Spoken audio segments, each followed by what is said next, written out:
فرمایا کہ وَمَن يَقْنُتْ مِنكُنَّ لِلَّهِ وَرَسُولِهِ وَتَعْمَلْ صَالِحًا نُؤْتِهَا أَجْرَهَا مرتين، اور تم میں سے جو اللہ اور اس کے رسول کی فرما برداری کرے گی،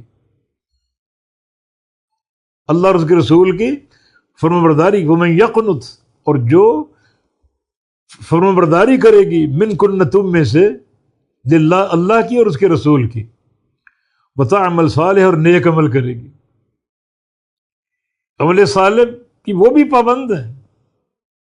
عمل صالح کی دو بنیادیں ہیں، ایک اللہ کے نبی کی اتباع، دوسرا اس عمل میں اخلاص کی حفاظت، اور بنیاد اس کی توحید ہو۔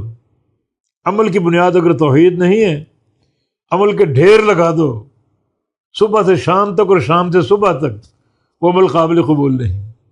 اس طرح عمل اگر اخلاص پر قائم نہیں، ریاکاری پر ہے، وہ قابل قبول نہیں۔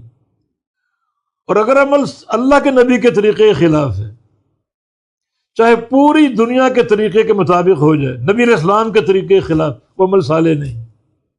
عمل صالح کی روح یہ تین چیزیں ہیں، توحید کی بنیاد ہو، اخلاص ساتھ ہو، اور پیغمبر علیہ السلام کی سنت کی اتباع ساتھ ہو، پھر وہ عمل صالح بنتا ہے۔ تو اے نبی کی بیویو، تم میں سے جو بھی اللہ اور اس کے رسول کی فرما برداری کرے گا، اطاعت کرے گی، وتعمل صالح، اور نیک عمل کرے گی، نؤتیہا اجرہا مرتین، ہم دیں گے، عطا کریں گے اس کا اجر دو دفعہ، ڈبل اجر دیں گے، دوہرا اجر دیں گے۔ دوہرا اجر کس لیے؟ ان کا مقام، ان کی حرمت، کہ میرے نبی کی بیوی ہیں، امہات المومنین ہیں، تو ان کے مقام اور رفعت کا تقاضا یہ کہ ان کا اجر بھی دوہرا ہو، اجر بھی ڈبل ہو۔ تو معصیت پر عذاب بھی ڈبل ہے، اور اطاعت پر اجر بھی ڈبل ہے۔